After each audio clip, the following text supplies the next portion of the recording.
In VHS 2012, the movie begins with the criminal gang vandalizing an abandoned house and engaging in disturbing activities, including sexual assault. They are then offered a hefty sum of money by an anonymous source to break into a house and steal a single VHS tape. Intrigued by the offer, they accept the task and enter the house, only to discover the lifeless body of an old man surrounded by television playing static.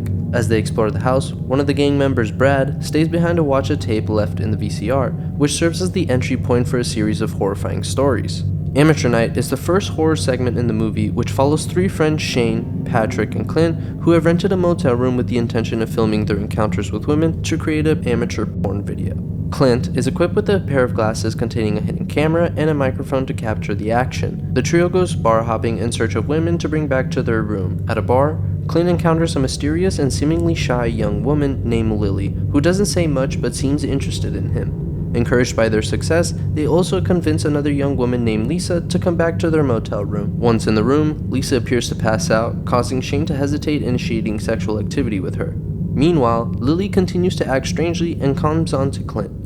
It's Shane, however, who makes advances towards Lily instead. As the situation escalates into what seems like a threesome, Clint retreats to the bathroom. Suddenly, Patrick bursts into the bathroom with a cut on his hand, claiming that Lily bit him. When the trio approaches Shane, Lily undergoes a shocking transformation, spouting fangs and attacking Shane. The scene turns gruesome as she kills Shane in a violent frenzy.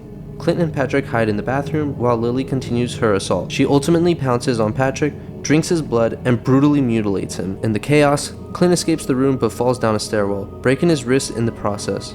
Lily catches up to him, but to Clint's astonishment, rather than attacking him, she attempts to perform sexual acts. When Clint remains unresponsive due to his injuries, Lily believes he's rejecting her, leading her to become agitated and growing angrily. Fleeing for his life, Clint begs bystanders for help, but Lily suddenly lifts him into the air with supernatural force. She has transformed into a winged creature. The story ends with Clint being carried away by Lily, and the camera falls to the ground as the footage abruptly stops. Back in the overarching narrative, one of the criminals realizes that Brad, who had remained behind to view the videotape, has mysteriously vanished. Simultaneously, the rest of the felons explore the basement, where they stumble upon an extensive collection of unmarked VHS tapes. They decide to collect all of them to ensure they locate the specific one they're looking for. During this process, one of them briefly spots an enigmatic figure in the vicinity as they gather the tapes. Meanwhile, Rox, the criminal still on the upper level, replaces the tape in the VCR with a different one and prepares to watch it. Second Honeymoon is the second tape in the anthology film, and it follows a married couple, Sam and Stephanie, who are on a road trip honeymoon through the American Southwest. Stephanie records their journey using a handheld camcorder. The couple's trip takes them to various tourist destinations, and Stephanie meticulously documents their experiences, including visits to roadside attractions and museums. At one point, they stop at Wild West Junction, a Wild West theme attraction where Stephanie interacts with a fortune teller dressed as a prospector. The fortune teller makes a cryptic prediction about her future happiness and trusting nature. Later, while they are staying in a motel, a strange woman approaches Sam, but her conversation with him is off camera. She awkwardly tries to convince Sam to give her a ride somewhere the following day. In the middle of the night, an intruder breaks into their motel room. The intruder turns on the camcorder and films himself stroking Stephanie's butt with the switchblade. They also steal $100 from Sam's wallet and dip his toothbrush into the toilet. The next day, on their way to visit the Grand Canyon, Sam discovers the missing money and accuses Stephanie of taking it. Stephanie insists that she did not steal the money. That night, the same intruder returns to their room and brutally stabs Sam in the neck with a switchblade, recording the gruesome act. Sam chokes to death on his blood. The killer is revealed to be the same woman from earlier, wearing a porcelain mask. After the murder, she and Stephanie share a passionate kiss. Stephanie's lover had orchestrated the entire murder, and they erased the incriminating footage from the camcorder. Back in the frame story, Rox is left confused by what he has witnessed. Unknown to him, however, the old man's corpse has disappeared. Back in the basement, the other criminals debate on why the tape they are after is so special, and also plan to make copies of it so they can make extra money. The film then transitions to the next tape. Tuesday the 17th follows a group of friends who embark on a trip to a remote forest. Led by a mysterious woman named Wendy, the group consists of Joey, Spider, Samantha, and Wendy herself. Joey's filming the entire trip with a handheld camera. As they trek through the woods, Wendy occasionally mentions accidents that took the lives of her friends in the same area, but the group dismisses these stories as jokes. As they relax by a lake in the forest, Wendy tells the others about a gruesome murder that occurred in the same woods years earlier. She mentions that her friends were killed, and she was the sole survivor. Wendy claims that the killer could be in 2 places at once, but her friends did not believe her. Suddenly, Samantha is brutally killed when a knife is launched into her face. Spider attempts to flee, but is repeatedly stabbed in the head by a mysterious and grotesque figure known as the Glitch, which is obscured in tracking errors and red distortion. Back at the lake, Joey inquires about the whereabouts of Samantha and Spider. Wendy casually informs him that they left, and then strangely asks Joey if he wants to have sex. Wendy reveals her true intentions. She had lured Joey and his friends into the woods to use them as bait to find and confront the Glitch, the entity responsible for the previous murders. Wendy confesses that the police didn't believe her when she claimed the killer could be in 2 places at once. As Joey and Wendy talk, the Glitch suddenly appears behind Joey and slits his throat, causing a fatal injury. Wendy runs away, leading the Glitch into various traps, including a pit trap and a bear trap. Despite these efforts, the Glitch continues to pursue her. Wendy tries to record the Glitch up close, but its presence remains obscured by tracking errors. It slashes her hand, causing her to drop the camera. Wendy runs through the woods, warning anyone who may find the tape never to come to the area. Finally, she encounters Joey in his death throes. The Glitch appears once more, and Wendy watches as it kills Joey. The Glitch then approaches Wendy before impaling itself on a bed of spikes. Wendy gloats at the Glitch and walks away, but when she turns around, it is gone. It reappears in a tree and pounces on Wendy, beating her to death with the camera, then slashes her stomach, subsequently eviscerating her. Wendy's corpse is last seen twitching and shuddering violently as the camera glitches out, revealing that she is becoming a glitch herself. Back in the frame story, the old man's body has returned to the room, but Rox is nowhere to be seen. The remaining criminals, Zach and Gary, are confused as to where the others have gone. With Gary telling Zach to look through the tapes, Zach replaces the current tape with a new one and sits down to watch. The sick thing that happened to Emily when she was younger presents its story entirely through a series of computer video chats. Emily and James, a young couple in a long-distance relationship, communicate via webcam chat. Emily shares her concerns about a strange bump on her arm that she believes is related to an accident she had as a child. She worries that her apartment is haunted, as she has been hearing strange noises. As Emily shows James around her apartment during their video chats, they discuss the bump on her arm.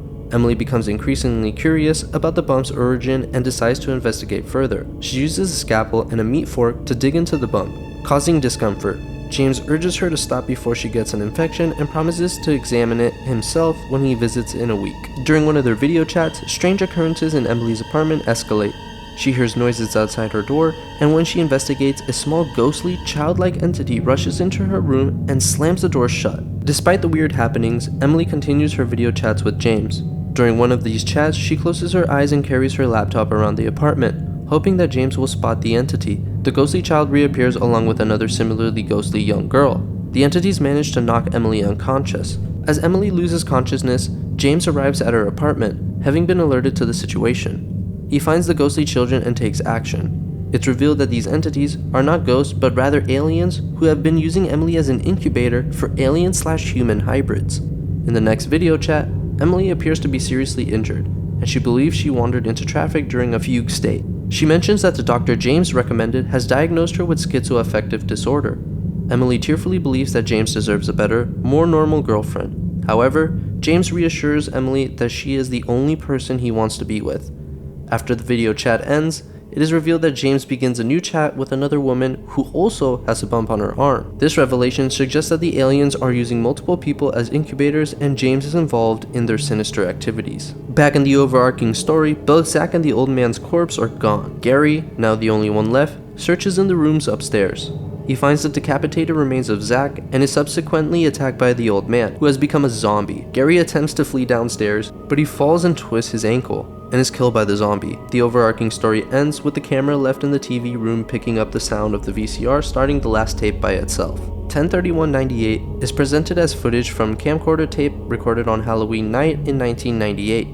The segment begins with the 4 friends, Tyler, Chad, Matt, and Paul. The group plans to attend a Halloween party at a friend's house, but they mistakenly arrive at the wrong location. Believing they are early and the first ones to arrive, they sneak into what they think is a Halloween haunted house attraction. As the 4 of them explore the supposedly haunted house, they encounter various paranormal phenomena. Initially, they find these occurrences amusing, thinking it's all part of the spooky Halloween experience. However, as they venture further into the house, they come across a group of men gathered in an attic.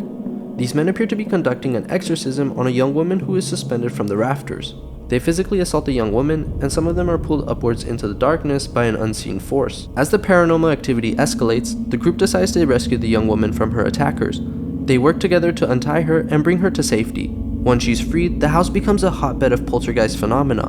Ghostly arms rise from the walls and floors, claiming the lives of the men who had been conducting the exorcism. Escaping through the basement, the friends pile into their car with the rescued girl and attempt to drive away.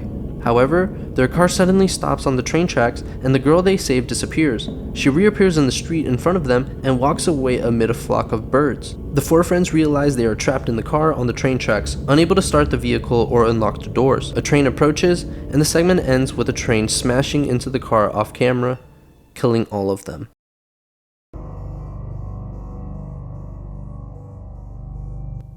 We now move on to VHS 2, which starts by following a private investigator and his assistant who are hired to search a missing college student. While investigating the student's disappearance, they come across a collection of mysterious VHS tapes, each containing a horrifying and supernatural story. Phase 1 clinical trials follows Herman Middleton, who just got an ocular implant to replace his right eye, which got damaged in a car accident. The doctor informs Herman that he may experience some glitches as this implant is still in its experimental stage. As he leaves the clinic, Herman notices a young woman staring at him intently. Returning home, Herman plays video games and then goes to make a cup of tea. He returns from the kitchen to find his game controller far from where he left it, and his tea kettle then suddenly crashes to the ground. Later, Herman sees what appears to be the outline of a figure lying under the sheets on his bed. But when he pulls back the sheets, the bed is empty. But when he looks up, he comes face to face with a bleeding, seemingly undead man, and flees to the bathroom. After phoning his doctor to demand he addresses the problem, Herman emerges from the bathroom and encounters the man again, this time with a young girl who also appears to be dead. Herman runs back to the bathroom and endures a night of banging on the door from the other side. He ends up sleeping in the bathtub overnight. The next day, the woman from the hospital named Clarissa comes to his house saying she is experiencing a similar situation. Clarissa explains that she was born deaf and had a cochlear implant installed in her ear, giving her the ability to hear new frequencies, including those of ghosts. Herman suggests removing the implant, but Clarissa says that doing so will only keep Herman from seeing the ghosts, not getting rid of them. As Clarissa claims, the ghosts will get stronger and more dangerous the longer one pays attention to them. An overweight, bloodied man in his underwear appears behind her. Herman alerts her to his presence, but Clarissa says she already knows he is there and that it is her uncle, who according to her wasn't a nice person. Clarissa initiates sex with Herman to divert his attention away from the ghosts.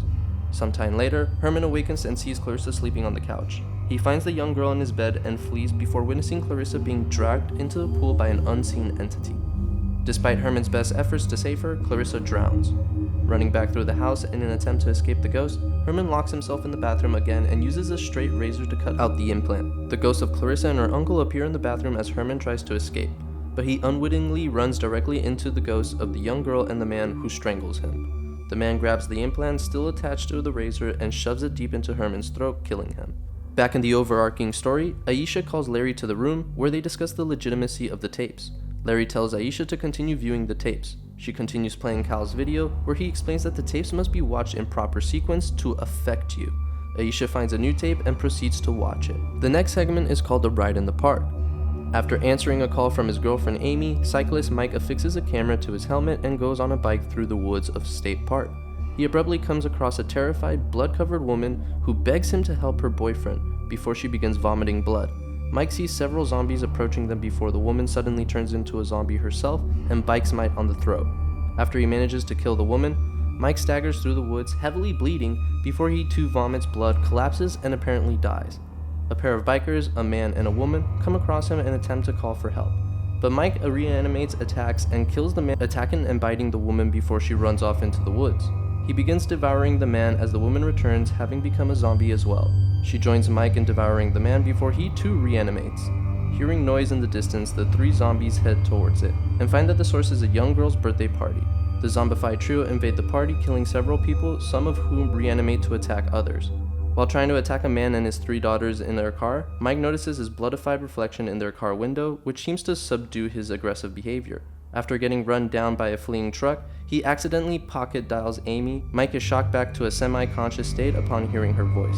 Regaining some of his humanity, Mike kills himself with a discarded shotgun. Back in the overarching story, Larry re-enters the room and finds Aisha staring at the TVs in a hypnotized state with her nose bleeding.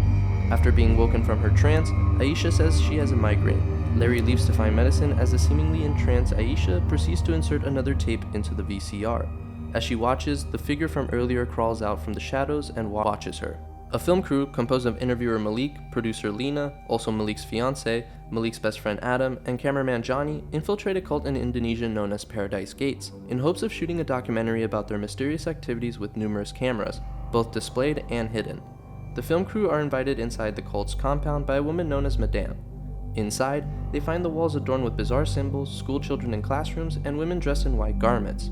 The crew meets with and interviews the leader of the cult, a man referred to as Father.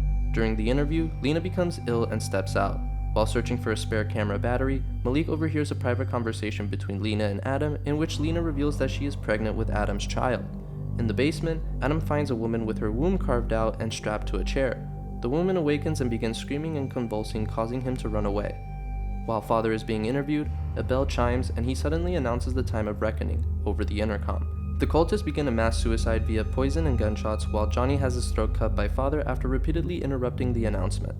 Lena is abducted by several women in surgical apparel, and Malik is shot dead by one of the cult members.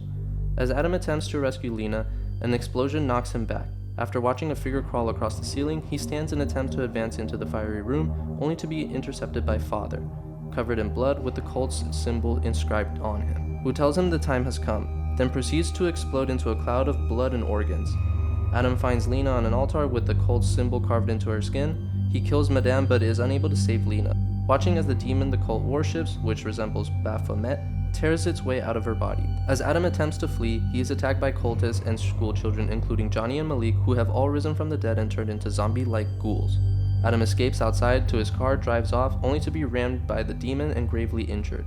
As he crawls out of the car's wreckage, the demon looks on Adam before calling him Papa. The revelation that the demon is, in fact, his child drives Adam insane. He is last seen laughing hysterically before the camera malfunctions and cuts out. Back in the overarching story, Larry returns to the room with medicine, only to discover Aisha is dead, having killed herself with a gun. A VHS tape with the word watch written on it in lipstick lies beside her. Larry picks up the tape, inserts it into the VCR, and anxiously watches it. The tape that begins to play is Slumber Party Alien Abduction. Brothers Gary and Randy attach a camera to their dog Tank to film videos at their lakeside house. Their parents leave on a romantic getaway after giving them a list of chores. Gary and Randy invite their friends Sean and Danny over so the group can harass the brothers' older sister Jen, her boyfriend Zach, and her friends.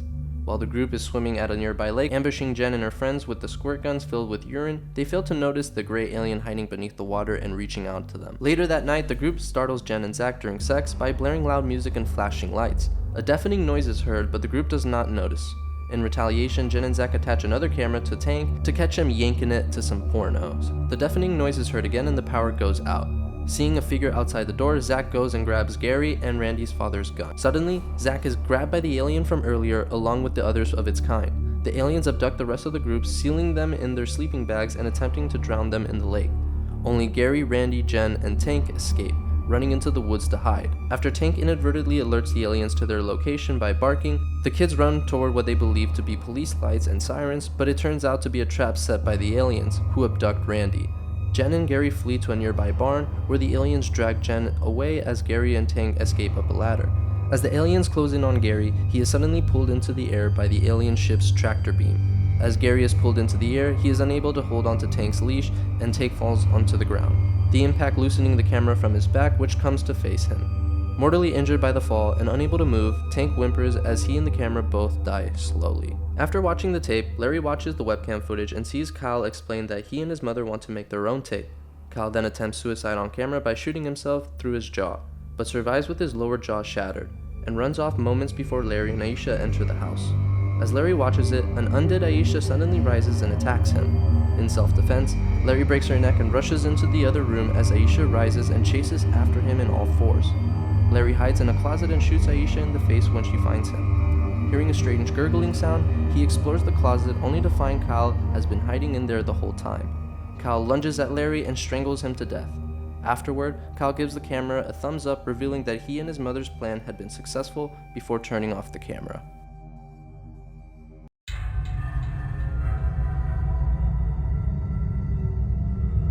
Now we move on to the third movie, VHS Viral.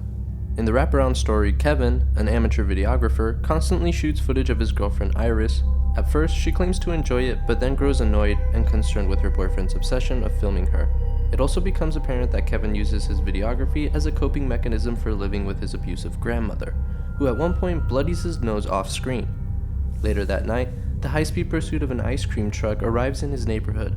Kevin witnesses the chase as it is broadcast on television. He sees the opportunity to create a viral video. He's too late to shoot footage watching the truck speed past his house, though he sees Iris wander outside in a daze after receiving a mysterious video call, then disappear when his back is turned.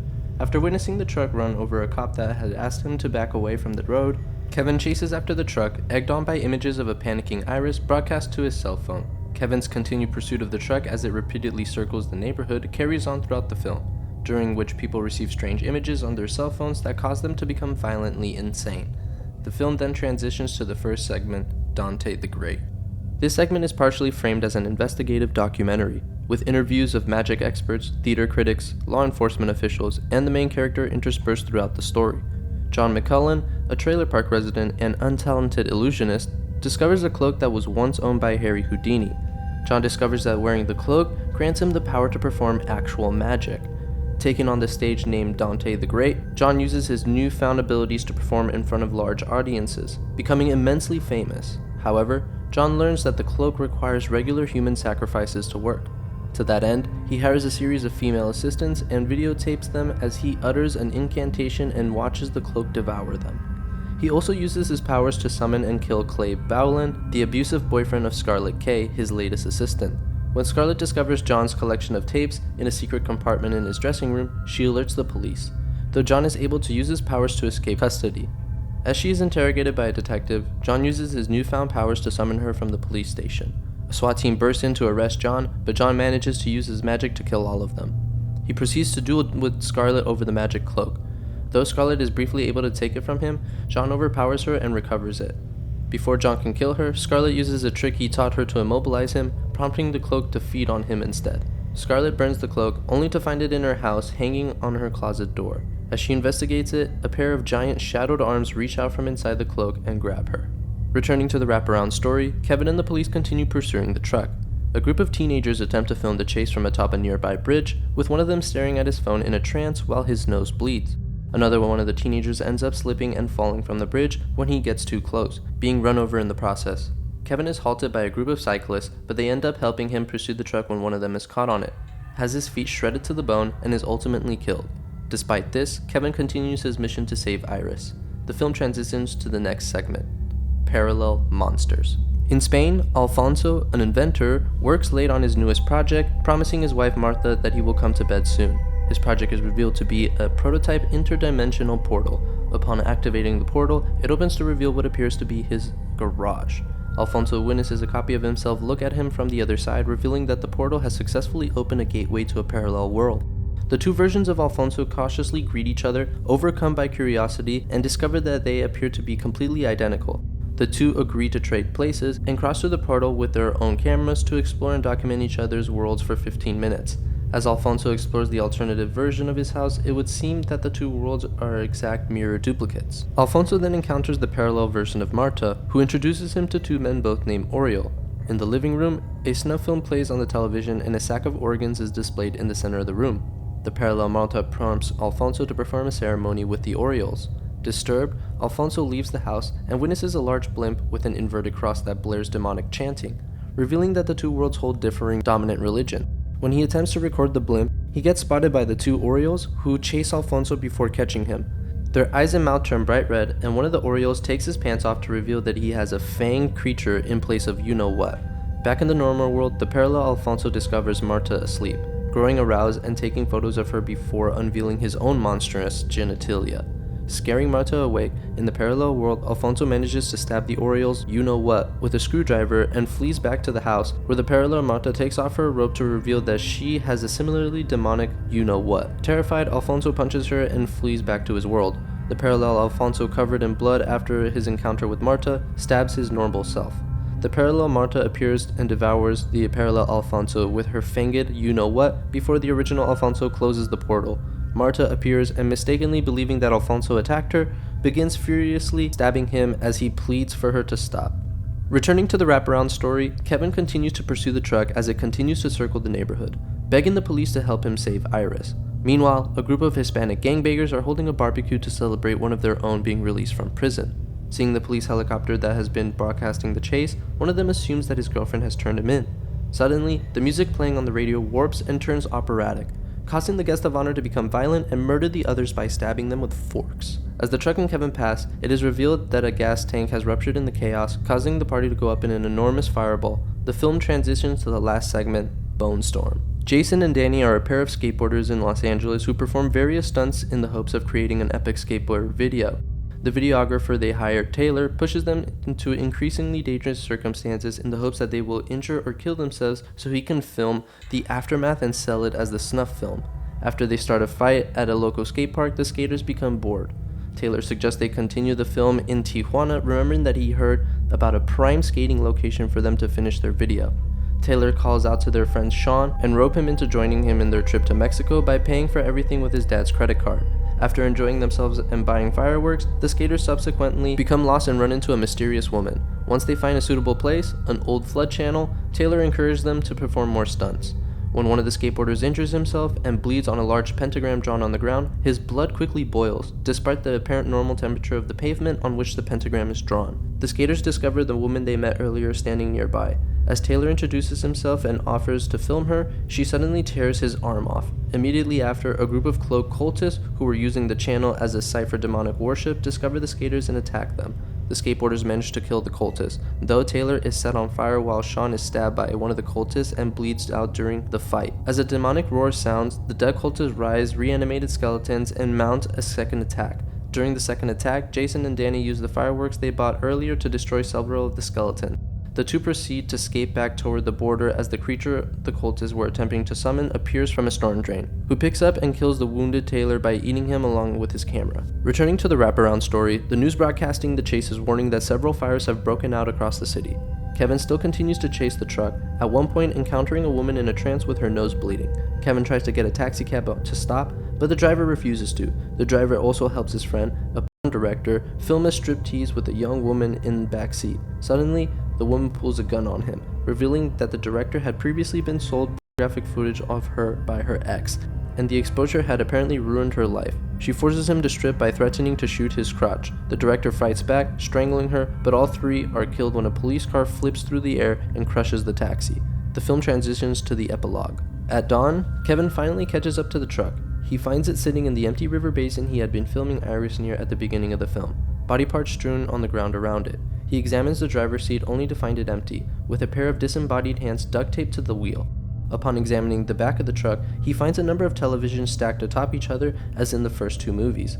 Iris appears on one of the TV screens and demands that Kevin upload the footage to broadcasters and the internet as well. At first he refuses, mentioning that the videos are causing people all over the city to go insane. But Iris begins to brutally mutilate herself. He relents and pushes the button labeled upload. With the deed done, he exits the truck as the image of Iris on the screen continues to taunt him. Outside, he discovers Iris having actually been dead for some time, slumped against the truck with her cell phone stuck in her mouth.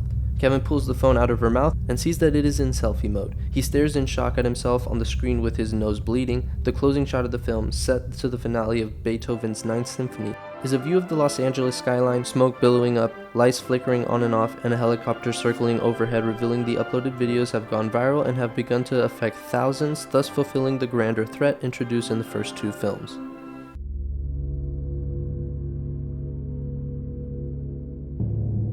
Now we go to VHS 94, which starts with a woman dressed in white clothing inhales a gaseous vapor being emitted by a gelatinous white substance on her hands. Later, the same woman, with her eyes gouged out, counts down from 10 in a staticky voice as another woman passes behind her. A SWAT team raid a warehouse during what is believed to be a drug bust. They find a private jet behind the warehouse. A distorted female voice emanates from the speakers.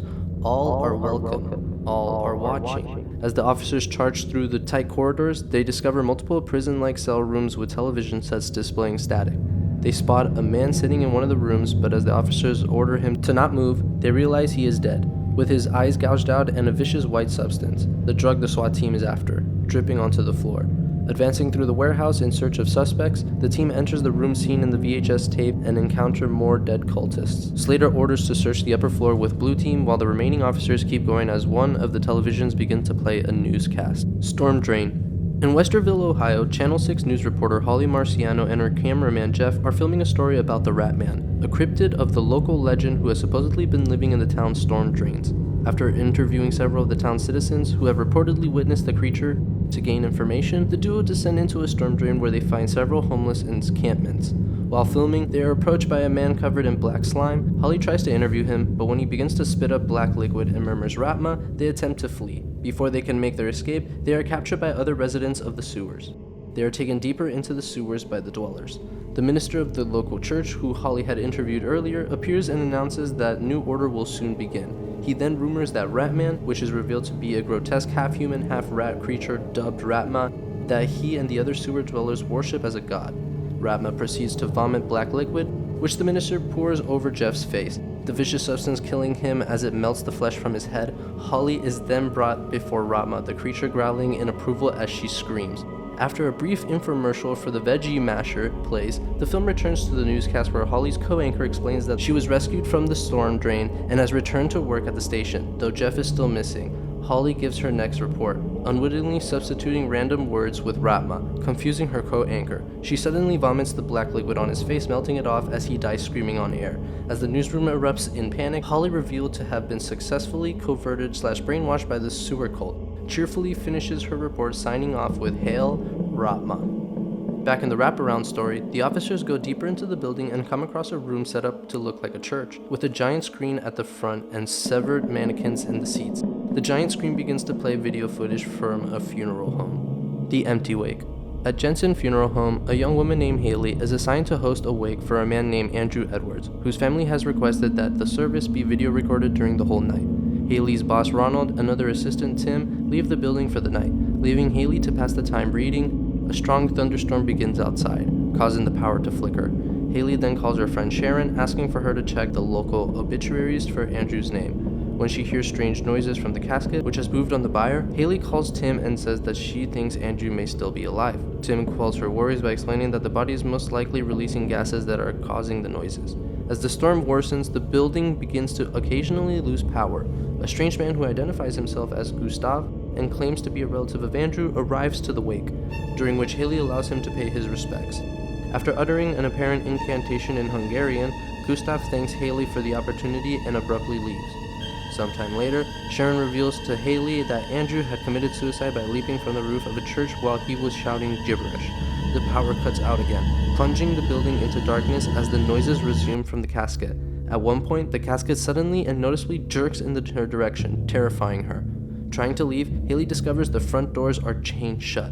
Returning to the viewing room, she finds the casket tipped over, open, and empty. She is attacked by Andrew's reanimated corpse, but because the top of its head is missing, it cannot see her. Hiding behind the casket, she finds the top of Andrew's head. Haley is able to temporarily distract Andrew by playing viewing room music via remote control, but Andrew's functional eyes lock onto her, allowing the rest of his corpse to find Haley. As it attacks, the storm, which has escalated into a tornado, strikes the funeral home as the camera cuts out. After it passes, Haley, having been possessed by Andrew's spirit, rises and crawls through the window and into the surrounding area. Back in the wraparound story, the officers discover body parts strewn across the floor, mannequins in the toilet stalls, and upside-down crosses hanging from the ceiling of various rooms. Panicked, they plan to exit the building. As an unknown voice states, "Forever starts right now." A television begins to play footage from a bizarre laboratory. The subject. Somewhere in Indonesia, a man wakes up to find his body gone and replaced by mechanical spider legs. He falls from his restraints and catches fire, which is soon extinguished by Dr. James Suhendra, a deranged scientist who desires to create successful mechanical human hybrid, using kidnapped humans as guinea pigs. He carries out a lobotomy on a young woman with the initials SA, referred to as Subject 99, using a circular saw, and sedates a restrained young man referred to as Subject 98 after he wakes up early. Both experiments are successful. Subject 98 becomes a large robot with spring-powered blades for arms, and SA becomes a functioning cyborg that responds to speech. The rest of the tape is mostly presented from her point of view. James celebrates SA's success, as a news report states that a rash of recent disappearances are driving wedges between the police and the public. James is suspected of kidnapping his patients, and S.A. old self is shown on screen. Jane remarks on how she still recognizes her old appearance. James attempts to wipe S.A.'s memories. S.A. wakes up during the procedure and hits James before attempting to undo her restraints. Jane beats S.A. repeatedly with a metal tray, and her battery life drops before he is interrupted by a knock at the door. A team of heavily armored police officers have arrived to arrest James. James throws a blanket over S.A. as the officers break in. The tape cuts to the feed of Jono, the timid officer assigned with recording the raid. After Commander confirms that James is their suspect, the police shoot him dead and begin hunting the lab for survivors. They discover S.A. and argue over whether she should be killed or kept alive, as she is not classified as human anymore, despite technically being a survivor. A sudden blackout occurs in the lab, and Jonah witnesses S.A. escape, but does not say anything. Another officer attempts to shoot the door lock and free the group, but triggers an explosion. As the group come to, an alarm begins to sound, and James' contingency plan begins over a speaker. James states that his creation is his alone, and that those who try to take it from him shall die. Subject 98 awakens and slaughters most of the soldiers. Jono and the commander survive after the commander hurls a grenade at 98. S.A. comes to and flees through the building, being shot at by the surviving officers and chased by 98. She locks herself in a small office room and finds blueprints for her cyborg body and cannon arm, along with the upper half of her head and face preserved in a jar of formaldehyde. She approaches a mirror and sees her new form for the first time. Enraged, she punches the mirror and breaks it. After leaving the room and coming across more of James' failed experiments, S.A. finds and equips the cannon arm and fights her way through the building, slaughtering any soldiers she came across in self-defense. She discovers Jono behind a door and spares him after he begs for his life and promises to help her out of the lab. Suddenly, the commander appears and shoots S.A. before beating her. Jono grabs a gun and shoots the commander dead before being attacked by the subject 98. With her battery critically low, S.A. uses the last of her strength to tear out 98's brain, killing it. She collapses next to the heavily injured Jono, and her battery finally dies. The tape cuts to the security camera, which shows S.A. standing up on her own accord, escaping from the lab. Back in the wraparound story, it is shown that Nash and Petro have killed Gary and kidnapped Spivey. As the rest of the team frantically search for him, Nash states forever starts right now. In front of a wall of TV screens, Slater pages his missing teammates over his radio, and Petro states that he should try not to lose his head. Slater suddenly collapses and enters a trance in front of one of the screens, which proceeds to display footage of a snowy, fortified militia enclosure. Terror. The First Patriots Movement militia are white supremacist extremist group that are currently plotting to blow up a local government building and bid to take back America. It is shown that they live in a well-secured compound in a deserted area somewhere in Detroit, Michigan. The compound has a room for security cameras, as well as heavily protected small room covered in wooden crosses. In the latter room, a man is chained up and kept prisoner. Bob, the group's cameraman, Greg, the group leader, and Chuck, a group member, enter the room. The man pleads for his life, and Craig shoots him at point-blank range. The film cuts to one of the group's propaganda videos where Greg explains the group intend to purge evil from America. Members of the group set out in a car and drive past the building which they plan to blow up, surveying the site for security cameras and possible entry points. Back at the compound, Slater from the framing segment arrives to supply guns and ammunition to the group, asking if they have tested the creature. It is shown that the group regularly shoot the man who is revealed to be a vampire and siphon his blood, which becomes explosive when exposed to sunlight. Planning to use said blood instead of a bomb, wanting to test it in their plan works, they inject a rabbit with some of their vampire's blood and cage it. When the sun rises, the rabbit explodes. In celebration, the group drink heavily and party. Bob enters the compound and visits Steve, who is sitting in the security camera room. The pair visit the vampire's corpse, and Bob goads Steve into kissing it. The head falls forward and showers Steve in blood as Bob laughs. The next morning, an emergency bell rings and alerts the members of the group. Greg berates Jimmy, who was supposed to be on duty guarding the compound. Jimmy runs towards the body behind the truck, discovering it to be Terry, his neck having been badly gored. Suddenly, crashes come from inside the compound, and the group realizes they are missing Steve. Greg calls for Steve, just as a severed head is thrown out of the compound entrance as roars sound from inside.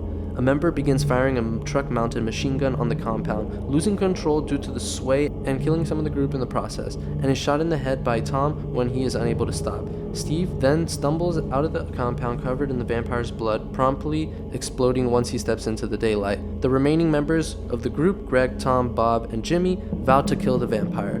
They enter the compound and discover the creature hiding in the attic. It tears Tom's face off, and Greg shoots wildly at it. In the attic, the vampire kills Jimmy by slamming his head to the floor repeatedly, and Bob shoots at it, missing and shooting Greg in the leg. Bob is attacked by the vampire, dying after his face is bitten off. Greg, repeating the phrase "Christ is King," is dragged by the vampire into the cage, and then opens the attic window and lets in the sunlight, causing the vampire to explode and the compound to be destroyed. The majority of the SWAT team are now dead, their eyes having been gouged out. Slater is tied to a chair by Petro and Nash, who rebuke him for supplying the militia in the previous video with guns. The women explain that they are members of the snuff/fetish film cult that have been operating out of the warehouse, where they create and distribute videotapes depicting animal cruelty, cannibalism, and other shocking acts of violence. Slater is told that he will be their final kill for this video, whereupon Petro beats him to death with a video camera. As the film ends, Petro and Nash believe this will be their best tape yet, with the former wondering what to call it.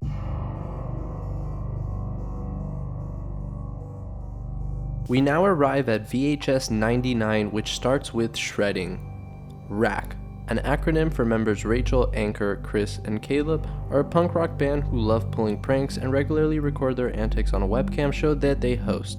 For their latest video, the band decides to break into a Colony Underground, a former music venue that burned down 3 years prior in an electrical fire, which claimed the lives of all 4 members of punk band Cat, who died after being trampled during a chaotic stampede. The tape then transitions to a demo reel of Cat performing and being interviewed. Returning to the main tape, Rack enters the condemned venue.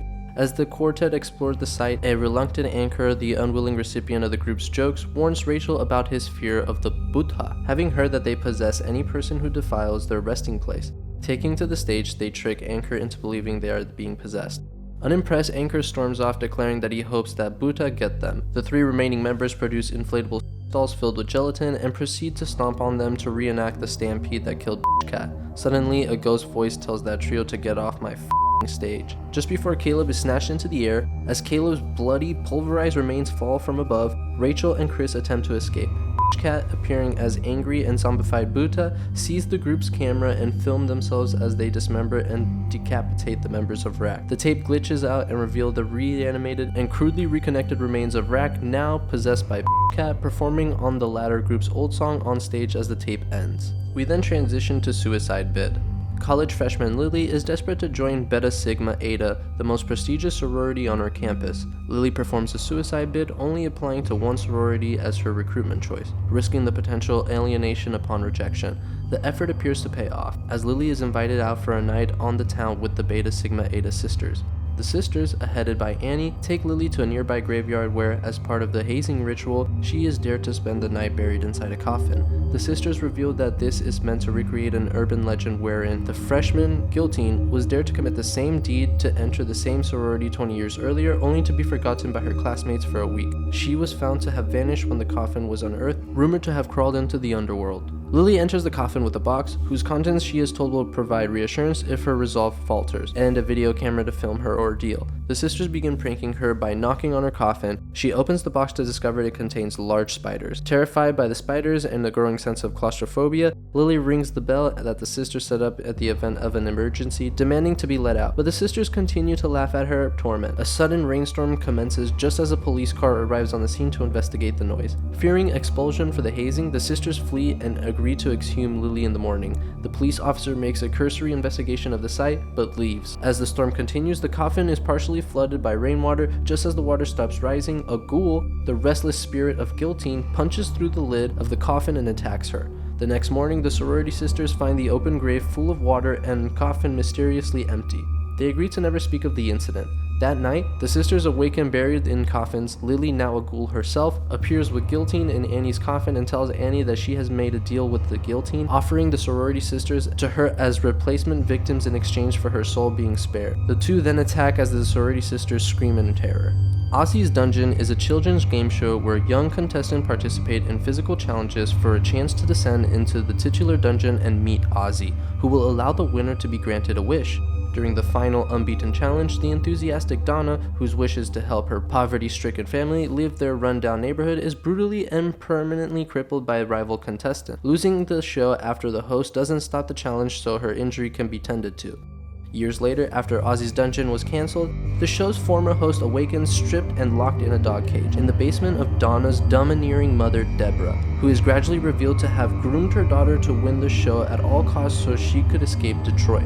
With the help of her bro-beaten husband Marcus, their son Brandon, and Donna, who now uses a wheelchair and whose injured leg is decaying, Deborah has the host film while he is forced through several torturous versions of the challenges from Ozzy's dungeon, threatening to douse him with acid if he refuses to comply. He fails to complete the course by seconds. The host offers to bring the family to Ozzy and have their wish granted. The group then drives to the empty studio where Ozzy's dungeon was filmed. Upon seeing armed guards watching the main entrance, the host leads the family inside via the rear entrance. Traversing the set, the group soon stand before the large wooden door which supposedly leads to the titular dungeon. The door is opened by the host's former assistant and is revealed to lead to a cave. Inside, the family discover Ozzy upon an altar, being worshipped by an assistant and people dressed in the attire of the show's contestants. Donna is brought before Ozzy to tell her wish, after which Ozzy convulses and bursts a monstrous creature. Granting Donna's wish, the creature proceeds to fire a beam out of its eye at the host and Donna's family, causing their faces to melt. The tape ends as Donna smiles to the camera. The Gawkers. Brady is a young teenager who films stop-motion videos of toy soldiers. The animation is depicted in between film segments with his older brother Dylan's camera. While Brady records his latest video, Dylan bursts into his room and takes the camera, which he uses to film himself practicing pickup lines.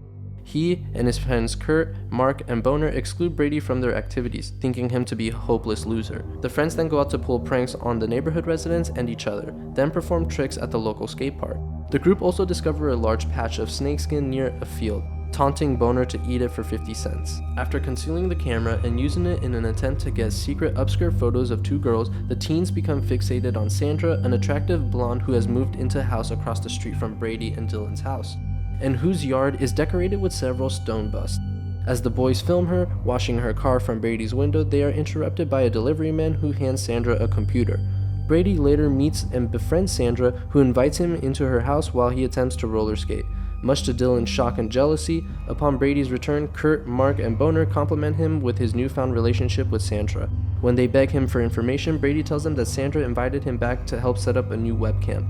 Dylan and his friends enlist Brady to follow through on this promise, pressuring him to install spyware on her computer, intending to hack into her webcam in hopes of seeing her nude. Brady reluctantly agrees and returns to Sandra's house that night. Although he is nearly caught, he manages to install the spyware, despite being racked with guilt for spying on Sandra and betraying her trust. Unbothered, Dylan and his friends watch Sandra as she undresses as Brady leaves the room. The boys are horrified to witness Sandra rip off her scalp, uncovering hair made of snakes and revealing that she is actually a gorgon. Sandra appears to notice what the boys are doing through the webcam and leaps from her window into their house. She breaks into Dylan's room and attacks them, killing Kurt, Mark, and Boner. As Dylan flees, Brady arrives and attempts to reason with Sandra, apologizing for violating her privacy. Not accepting his apology, Sandra turns Brady into stone, then proceeds to petrify Dylan as well. Now fully transformed, she slowly approaches the camera stuck in Dylan's stony hand as the tape comes to an end. To hell and back. On New Year's Eve 1999, best friends and videographers Nate and Troy have been hired by what is revealed to be a coven of witches. Their task is to film the witches performing a ritual where a woman named Kristen volunteers to be offered as a vessel to a powerful demon known as Yukaban. Despite agreeing to film the ritual, Nate is notably skeptical of his clients and thinks the ritual may be a prank. The witches performing the ritual tell the duo that while they call to Yukaban, they will not actually summon it until the stroke of midnight until the new millennium, when the veil between earth and hell is at its thinnest. As the ritual begins, Furcus, an uninvited demon who has disrupted the coven's rituals before, makes his presence known. As the witches attempt to cast it out, Furcus grabs Nate and Troy and drags them underneath the witch's altar. As his camera glimpses Furcus retreating, Troy slowly discovers that he and Nate have been sent to hell. The duo encounter bloodthirsty demons, hazardous traps, and mutilated bodies spread throughout the cavernous landscape, prompting Nate to arm himself with a discarded pitchfork as a means of protection. As they make their way across hell, Nate and Troy cross paths with Mabel, a damned soul who speaks in archaic terms and can tell that they are mortal, thus making them irresistible to hungry demons. She decides to help them escape by leading them to Yukaban, whom she hates. In exchange for the two of them writing her name in the witch's spellbook, Nate and Troy also remember how the witches told them that the veil between earth and hell is weakest at midnight, and since Yukaban is the only conduit through which the duo can return to earth, they have only minutes to find them before they are stuck in hell for eternity. While trekking across hell, the group encounters more demons, and Nate and Troy bicker with one another constantly over their predicament, confusing Mabel with their modern ways of speaking. Eventually, the group enters a cave where they find Yukaban, surrounded by a cult of masked demons, preparing to enter Kristen's body. The demon cultists attack the trio, but Nate and Troy manage to kill them. As midnight rapidly approaches, Nate and Troy shout at Mabel to come with them to Earth. She is unfortunately stabbed by one of the cultists, reminding them to write her name in the book. The two friends jump inside Yukamon's cavernous stomach just as the ritual commences. The duo successfully return to Earth, albeit with Nate possessing Kristen's body. Furious that the ritual has failed, the witches kill Nate and Troy before arguing with one another about what went wrong. A dying Troy uses his blood to write Mabel's name in the book the witches used to summon Yukamon, then succumbs to his injuries before the tape ends. As the credits end, the witches can be heard performing their ritual again, this time calling Mabel's name, hinting that she will return to Earth.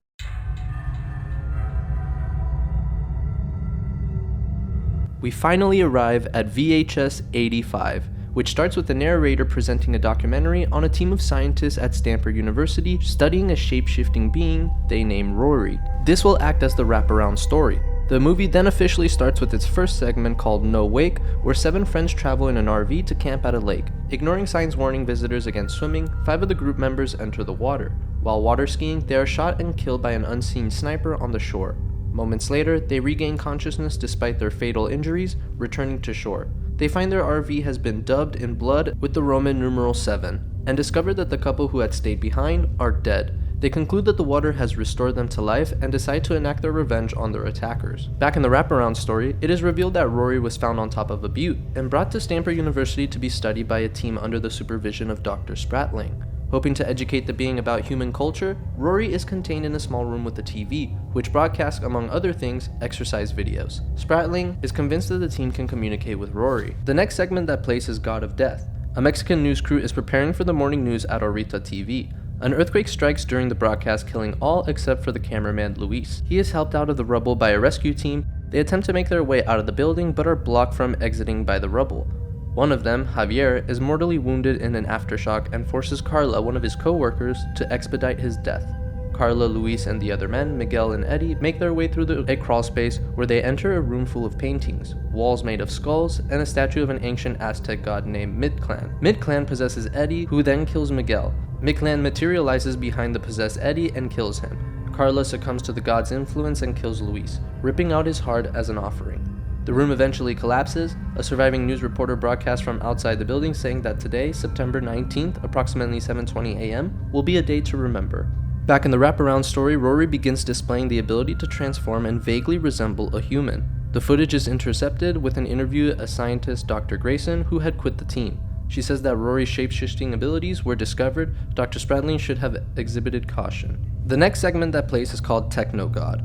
A performance artist named Ada opens a show for a small audience in a theater. She explains that the world has killed God and replaced him with the god of technology. She introduces a video of a demonstration of a virtual reality software device that allows its user to exit simultaneously on the physical and digital plane. Ada adorns herself with a VR headset and gloves plus a full bodysuit. Another video is projected which shows that Ada is seeing through her headset, depicting an electronic landscape. After she performs an incantation to try to summon the god, a mysterious figure appears on the screen. Ada tries to remove the headset and gloves but is unable to do so. The entity on the screen attacks her, with her injuries in the virtual world affecting her in real life. Eventually, Ada succumbs to her injuries, and as the shocked crowd applauds, believing it to be part of the act, as she lies motionless on the stage, the cameraman removes the visor of the helmet, revealing Ada's exposed brain and facial tissue. The next segment that plays is called Ambrosia. A teenage girl named Ruth is shown recording a family get-together. Ruth's mom asks her to go out and bring more potato salad for the party. Her cousin James, who she calls a loser, takes the camera and takes over the recording. While outside, a little boy, Adam, shoots at Ruth with a water gun. She gets angry and asks Adam where he got the water gun. He tells her that he got it from a lady in an RV. An RV is then seen speeding off. Later that day, the party is over, and only a handful of family members stay behind to celebrate an ancient family tradition. Ruth makes a speech to her family about how proud she is to take a part in the tradition, saying that while others celebrate milestones with bar mitzvahs and sweet 16s, their family celebrates milestones by taking the lives of 7 people. She then explains that instead of sharing photos of the murders or busting out the side projector as per usual, she would instead share a video recording. The recording reveals that Ruth was the one responsible for murdering the 7 adults from the first entry at the lake. The tape shows Ruth killing the couple by shooting them with a sniper, but before it shows her killing the remaining 5, the police surround the family home and the family rushes to fight back, arming themselves with guns. Ruth's mother tells her that if she is the last one left to take her own life and not to let the police take her, or it will bring shame on the family name. As the police start raiding the house and shooting Ruth's family dead, James tells Ruth that he can't shoot at the police. Ruth is not impressed, so she shoots him dead. As the police enter her room, Ruth fires back and is shot dead. As the police clean up and a coroner examines the bodies, Ruth suddenly wakes up and in shock shoots the coroner. Still in shock, Ruth does what her mother said and shoots herself in the head but doesn't die. The police come in and arrest Ruth. It later shows that the woman who gave the water gun to the little boy was one of Ruth's victims from the lake. It shows her filling up the water gun with her water from the lake and being asked if this will work. Back in the wraparound story, Gary, one of the scientists, becomes disturbed when Rory takes on his appearance. As he is the only one in the group that has never had a face-to-face with him, Dr. Grayson calls for an emergency meeting. She says that Gary has never been in the chamber and deduces that it can see through the one-way mirror that splits Rory's room and the study room. While Garrison expresses concern, Dr. Spartling sees a miracle, arguing Rory is breaching beyond his restraints to make contact. Dr. Grayson, during her interview, explains that Dr. Spratling did not deserve what happened to him, but he did it to bring it on himself, and that she primarily sympathizes with the people Spratling took with him. The last segment is called Dream Kill. A home invasion is seen from the POV of the killer. The woman inside can be heard on the phone with 911. The man eventually finds her and proceeds to tie her with duct tape, slits her throat with an electric meat carver, and slice her eyes open with a straight razor. The police arrive at the house, and the lead detective, Detective Wayne, comments to his partner Bobby on how the home and murder scene looked very familiar to a videotape he received at the station of a woman being murdered a few weeks prior. The same man from earlier then makes its way into another home and, after fighting the man living inside, murders him with cutting off his fingers, tearing off a piece of his leg, cutting his chest open.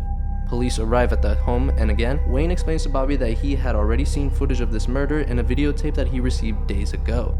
Wayne then tracks the source of the tapes and captures the person responsible for sending them. The person responsible turns out to be Gunther, the son of Wayne's partner Bobby. Gunther is interrogated about the tape, and he explains that he had seen the murders take place in his dreams, and that his dreams were being manifested into the videotapes. He sent them into the station as a way to warn the police. Wayne does not believe his story, but Bobby explains to their family he has psychic gift and lets him see the future. He explains that his sister committed suicide after being driven crazy from seeing them, and that Gunther's cousin Gwen had the same psychic powers when her brother was kidnapped. A final tape is then found and reveals a third murder while the victim having been dismembered and decapitated. Bobby and Wayne recognize the home in the tape and go to investigate. After arriving outside the home, Wayne confronts Bobby about having known his connections to the murders. The woman murdered in the first tape and the last tape have both accused Bobby of sexual assault and stalking, and the man in the second tape was an attorney representing the woman. He also tells Bobby that he learned that Bobby had to turn his badge after a woman accused him of sexual assault and stalking. As he asks Bobby why he lied to him, Bobby shoots the detective in the head, instantly killing him. Bobby then makes his way into the house they were at to commit the murder from Gunther's dream. While at the police station, Gunther looks into the camera that is filming him and learns that it's playing back his dream. Bobby arrives back at the station and finds Gunther. Gunther realizes that Bobby was the one that committed the murders from his dreams. He then reveals that he already knows how this ends, having just seen it in the dream. Bobby attempts to kill Gunther but is then attacked by guards. Bobby kills the guards and then is killed by Gunther. The movie ends with the wraparound story where Rory begins not to respond, which Dr. Spratly interprets as him being sick, but Dr. Grayson doesn't think so. While authorities have shared footage to them of what happened to Stanford University, he explains that they will not show the footage of what happened to the scientists due to the disturbing nature of the images and concern for the well-being of the viewer. But the film cuts to it anyway. After Dr. Grayson left, Dr. Spratly sends Gary into Rory's room to give him an adrenaline shot. But before he can do so, Rory suddenly grows the feeler from before and attacks Gary. While Spratling and Dr. Margaret Porter are able to get Gary out of the room, Rory sprouts another feeler that it uses to drag Gary back into his room to kill him. Rory then proceeds to kill Margaret and drag her corpse into his room. Spratling and the cameraman try to exit the building, but due to the blood on Spratling's hands, they can't leave. Rory then proceeds to kill the cameraman and Spratling. As Rory pulls the cameraman, still holding the camera, back to his room, it is shown that Rory is manipulating the scientists' corpses into playing to mimic the movement shown on the ever-present TV screen. That's when the movie stops, and that is when the VHS franchise officially comes to an end. Let me know down in the comments if you guys think they will make another VHS in the franchise, or if this is going to be the last one. And as always, subscribe if you're not already, and I will catch you on the next one. Peace.